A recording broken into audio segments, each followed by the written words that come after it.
عامر صاحب 18ویں صدی کے جس شہنشاہ کے نام سے ہندوستان والے آج تک کانپتے ہیں، پاکستان نے اسی کے نام پر جو ہے وہ ابدالی میزائل کا جو ہے وہ تجربہ کیا ہے، بڑا کامیاب تجربہ کیا ہے۔ ویسے تو اب ہم دیکھیں تو ابابیل اور نصر میزائل کافی تھے بھارت کے لیے، لیکن ایک اور بہترین تجربہ کیا گیا ہے، کیا کہیں گے آپ اس پر؟ جی، ابدالی میزائل کا، اور ہمارے پاس غزنوی بھی ہے، ہمارے پاس غوری بھی ہے، تو پوری ایک کہکشاں ہے ہمارے پاس میزائلوں کی، اور یہ تمام کے تمام ان لوگوں کے نام پر ہیں کہ جنہوں نے واقعی بڑے کہتے ہیں بڑے جیت قسم کے مسلمان فاتحین تھے۔ اور آپ یہ دیکھیں کہ جبھی ابدالی کے اس کے اوپر تو میں روشنی نہیں ڈالوں گا کہ تمام خبروں میں آ گیا کہ ابدالی کی رینج کیا ہے اور کتنا زبردست قسم کا وہ ویپن ہے۔ اس کے فلسفے پہ ہمیں غور کرنا چاہیے۔ اس کی دو باتیں میں نوٹ کرنی ہے۔ ایک تو یہ کہ جو ہمارے لیے ہیرو ہیں وہ ان کے لیے ولن ہیں، اور جب تقسیم ہند ہو رہی تھی تو قائد اعظم کا ایک جو فنڈامنٹل آرگیومنٹ تھا وہ یہی تھا کہ ہم اور آپ الگ الگ قومیں ہیں، اور حتیٰ کہ ہمارے مطلب کلچر الگ ہے، ہماری روایتیں الگ ہیں، بول چال کا طریقہ، کھانا پینا، اور جو ہمارے ہیرو ہیں وہ آپ کے ولن ہیں، اور جو آپ کے ولن ہیں وہ ہمارے لیے تو ہیرو نہیں ہو سکتے، آپ کے ولن ہی ہوں گے، ہے نا۔ تو اب جو ان کے ساتھ یہ مسئلہ ہے، اور اب جب بھی آپ دیکھیں کہ جو پروپیگنڈے کے محاذ کے اوپر وہ ایسی فلم ہے، کیونکہ انہوں نے اصل تاریخ میں تو شکست کھائی ہے، 1000 سال کی ان کے اوپر احساس کمتری میں مبتلا ہیں، تو بیچارے وہ اس کا تو کچھ کر نہیں سکتے۔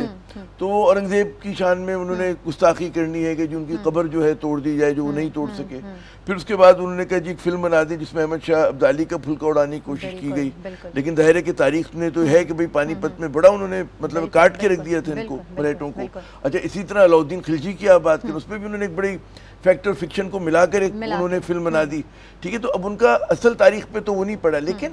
ہمیں سمجھنے کی بات یہ ہے کہ بطور پاکستانی کہ ہمارے جو نوجوان ذہن ہیں وہ متاثر ہو سکتے ہیں ان کے سافٹ پروپیگنڈے سے، اور اس کا بھی ہمیں تدارک کرنا ہے۔ مطلب ہے مجھے ان کی نیوز چینلز کی بالکل پرواہ نہیں، وہ بالکل آتے رہے، ہم لوگ روز دیکھیں، ان کی ویب سائٹ بھی آنی چاہیے، لیکن جو سافٹ پاور کے اندر وہ لوگ کر رہے ہیں وہ پاکستان کے لیے چیلنج ہے، کیونکہ وہ ہسٹری کو ایک تو ڈسٹارٹ کر رہے ہیں، کشمیر کی آزادی کو دہشت گردی سے جوڑتے ہیں، وہ جہاز کی ہائی جیکنگ پہ فلم بنا لیتے ہیں، اور وہ تاریخ پر بھی موجود ہیں جس میں پاکستان کو جو ہے وہ جنگ سے انہوں نے کہہ دیا ہے کہ وہ ہار چکے ہیں اور ہم جیت چکے ہیں۔ جی، تو میں یہ عرض کر رہا ہوں کہ وہ میں نے انفارمیشن منسٹر صاحب بھی تھے بھی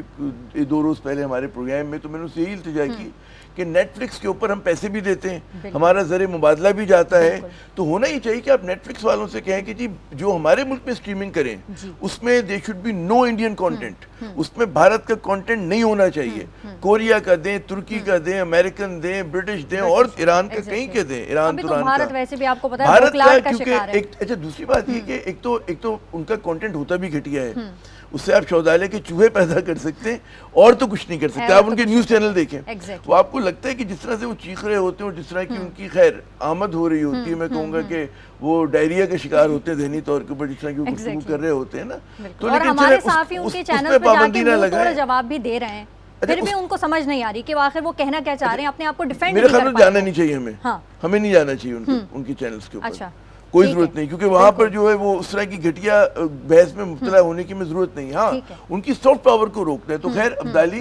جو ہمارا ابدالی ہے، آپ کوئی بھی فلم بنا لیں، اس فلم میں کوئی بھی پروپیگنڈا کر لیں، لیکن ہمارا ابدالی جو ہے کافی ڈیپ انسائٹ